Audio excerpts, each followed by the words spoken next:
मैं ठीक हूँ अल्हम्दुलिल्लाह। हाँ, इसकी शूटिंग हमारे लिए बहुत मुश्किल थी, स्पेशली जो ज़रा बख्तर हम पहनते थे, वो बहुत ज़्यादा भारी था और इतने भारी कॉस्ट्यूम के अंदर शूटिंग करना एक बहुत डिफ़िकल्ट टास्क था।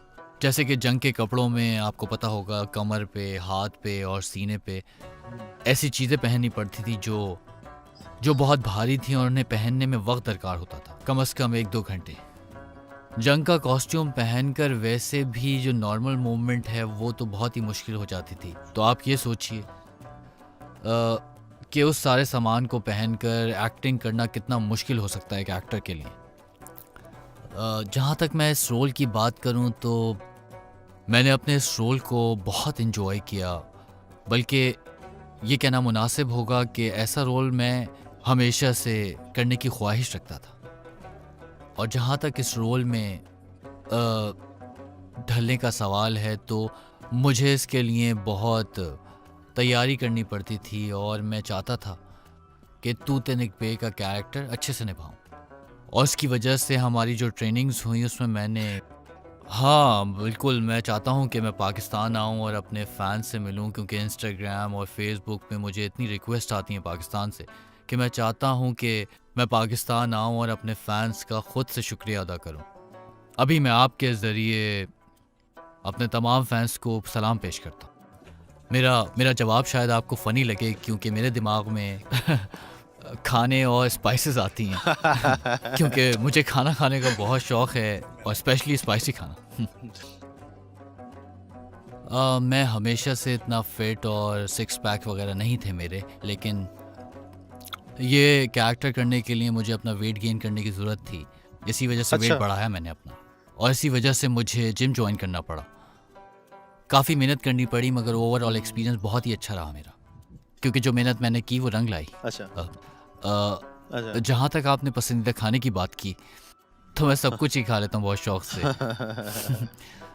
मगर एक मेरी फ़ेवरेट टर्किश डिश है, मांती के नाम से, जो मेरी पसंदीदा है और बहुत शौक से खाता हूँ मैं। रात 8 बजे के बाद खाना नहीं खाना चाहिए बिल्कुल भी और पानी के इस्तेमाल के साथ-साथ 1 घंटा जिम ज़रूरी। व्हाट हाँ, एल्स? सिक्स पैक बनाने के लिए जो सबसे ज़रूरी चीज़ है, जो छोड़नी चाहिए वो है हुँ, अ, चीनी और उससे बनी हुई तमाम चीज़ें।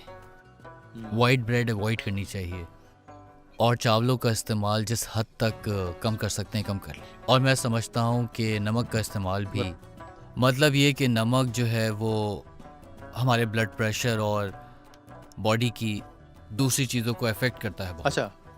रमज़ान में शूट वग़ैरह करना बहुत मुश्किल हो जाता है क्योंकि शूट के दौरान काफ़ी प्यास लगती है और उसमें शूट करना काफ़ी मुश्किल हो जाता है।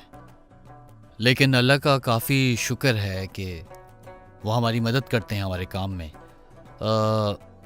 एक दफ़ा ऐसा ज़रूर हुआ है कि मेरा ब्लड प्रेशर लो हो गया था, जिसकी वजह से मेरी काफ़ी तबीयत ख़राब हो गई थी मगर खुदा का शुक्र है कि कुछ मेजर नहीं हुआ मेरे साथ और मैं अपना काम जारी रख सका। सिंगल हूँ। अच्छा, यू आर सिंगल, मैरिड जिस होने का दिन या मुझे कमिटेड मेरी होने मर्ज़ी के मुताबिक कोई मिल गया तो ज़रूर मैं शादी कर का? लूँगा इंशाल्लाह। अच्छा। सबसे पहली चीज़ यही होगी कि मैं उस पे मुकम्मल ट्रस्ट कर सकूँ। हुँ, उसके अलावा उसका हुँ, दिल बहुत ही अच्छा होना चाहिए मेरे हिसाब से और हर सिचुएशन में हुँ, मेरा साथ देने वाली। अ, हुँ। क्योंकि ज़िंदगी में उतार-चढ़ाव तो रहते ही हैं, तो जब भी कोई मुश्किल आए तो वो बहादुरी से हुँ, मुकाबला करने वाली हो, क्योंकि मुश्किलों से कभी घबराना नहीं चाहिए। हाँ, ये कोई छुपाने वाली बात नहीं है।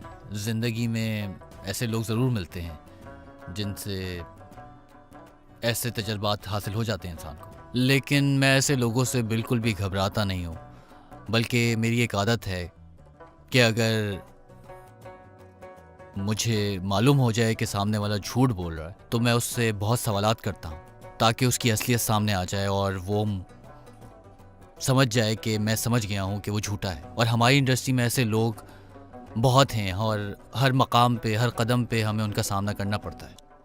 अगर मैं सच कहूँ तो मैं अपनी ज़िंदगी में कभी अकेला नहीं रहा हूँ। मेरे काफ़ी दोस्त हैं,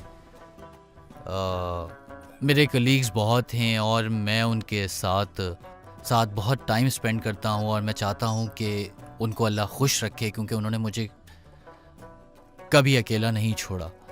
वैसे ये पर्सन टू पर्सन वेरी करता है कि आपसे कौन कैसे मिल रहा है, आपकी उससे दोस्ती कैसी है। मुझे अकेला रहना बहुत पसंद है, लेकिन खुशनसीबी ये है कि मैं कभी अकेला नहीं रहा।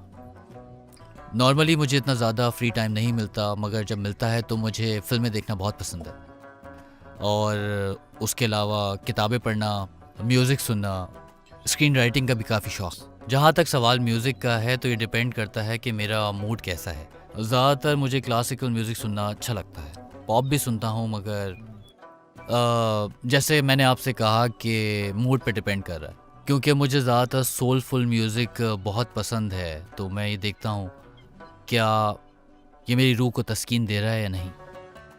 और जो लास्ट फिल्म मैंने देखी थी ग्रीन बुक, वो फिल्म काफ़ी पसंद आई थी मुझे। बहुत अच्छी फिल्म थी, एक्टिंग भी बहुत अच्छी थी सबकी, और कहानी भी बहुत अच्छी थी। और मैं चाहूँगा कि मेरे सारे फैंस वो फिल्म ज़रूर देखें, क्योंकि जब आप फिल्म्स देखते हैं तो आपको बहुत कुछ सीखने को मिलता है। अच्छा, आपको बेस्ट एक्टर का अवार्ड मिला?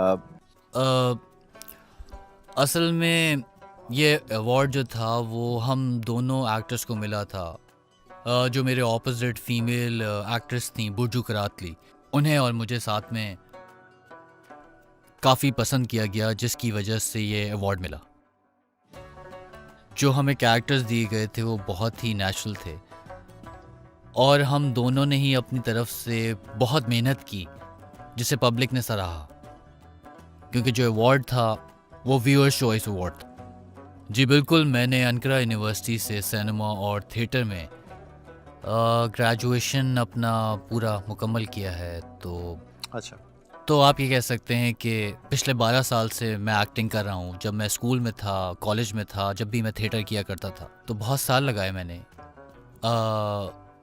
और अनकरा यूनिवर्सिटी से ग्रेजुएशन करने के बाद मैं इस्तांबुल आ गया और प्रोफेशनली एक्टिंग स्टार्ट कर दी। पेरेंट्स तो नहीं, मगर मेरे 2 छोटे कज़न्स हैं जिन्होंने अनकरा यूनिवर्सिटी से फिल्म मेकिंग में ग्रेजुएशन किया है और अपना एक्टिंग करियर स्टार्ट कर रहे हैं, जिसमें से तो एक लड़का है और एक लड़की। अच्छा, हाँ, ऑफ कोर्स मैं उन्हें गाइड करता हूँ उन्हें बताता हूँ कि कैसे अपने करियर को आगे लेके बढ़ें, क्योंकि उन्होंने मुझे देख के ही एक्टिंग स्टार्ट की थी। और जहाँ तक बात रही कंपटीशन की, तो वो दोनों मेरे छोटे बहन भाइयों की तरह हैं। तो मेरा कोई कंपटीशन नहीं है, बल्कि मैं चाहता हूँ कि वो मुझसे भी अच्छा करें। बल्कि वो तो मुझसे रिकमेंडेशन मांगते रहते हैं कि वो कैसे रोल्स करें, क्या काम करें, क्या ना करें। असल में दिलिश वाला कैरेक्टर तो मेरा कब का ख़त्म हो चुका। अभी चिकुर के नाम से मेरा एक नया सीरियल आने वाला है, जिसकी रिकॉर्डिंग अभी ख़त्म की मैंने। उसके अलावा अभी मई में फॉक्स के लिए मैं एक और सीरियल कर रहा हूँ, जो मेरे ख्याल से एंड ऑफ सितंबर में जाकर टीवी पे ऑन एयर होगा। ये कहानी है एक ऐसे इंसान की जो कोल माइन में काम करता है। तो दिलिश के बाद मैंने 2-3 नए प्रोजेक्ट्स किए हैं जो जल्द आप स्क्रीन पर दिखेंगे। बीइंग एन एक्टर, मुझे हमेशा चैलेंजिंग रोल ही पसंद आते हैं। इंडस्ट्री में होता ऐसा है कि अगर आप कॉमेडियन हैं तो आपको कॉमिक कैरेक्टर्स मिलना शुरू हो जाते हैं। अगर आप सीरियस अच्छा करते हैं तो सीरियस कैरेक्टर्स मिलना शुरू हो जाते हैं। तो बेसिकली छाप लग जाती है आपके ऊपर। तो मैं हमेशा चाहता हूँ कि जो भी कैरेक्टर मैं प्ले करूँ उसे अच्छे से निभा सकूँ। जब भी मैं कोई कैरेक्टर चूज़ करता हूँ तो ये सोचता हूँ कि क्या मैं इस कैरेक्टर के अंदर ख़ुद को ढाल सकता हूँ, मैं इसको किस तरह अच्छा कर सकता हूँ, कितना चैलेंजिंग है मेरे लिए, मैं किस तरह से इसे बेहतर बना सकता हूँ। जैसे कि दिलिश वाला कैरेक्टर मेरे लिए बहुत ज़्यादा चैलेंजिंग था और मैंने बड़ी कोशिश की उसे बेहतर से बेहतर बनाने की। क्योंकि सच बताऊं तो जब वो मैंने कैरेक्टर स्टार्ट किया था तो मुझे बहुत खौफ था कि क्या मैं इस कैरेक्टर को ठीक तरीके से निभा पाऊंगा कि नहीं निभा पाऊंगा। मैं समझता हूं कि जो भी कैरेक्टर आप प्ले करने जा रहे हैं उससे डरें, अपने आप को चैलेंज करें, ताकि आप जब उससे डरेंगे तो आप उससे सीखेंगे और अपना 100% देंगे आप, और वो कैरेक्टर आपकी शनाख्त बन जाना चाहिए और लोग आपको उस कैरेक्टर के नाम से याद करें। हाँ, बिल्कुल मैसेज देना चाहूँगा। सबसे पहली बात तो ये कि मैं बहुत जल्द पाकिस्तान आऊँगा और अपने सारे फैंस से मिलूँगा, और मेरी एक्टिंग और मेरे कैरेक्टर को पसंद करने के लिए बहुत शुक्रिया।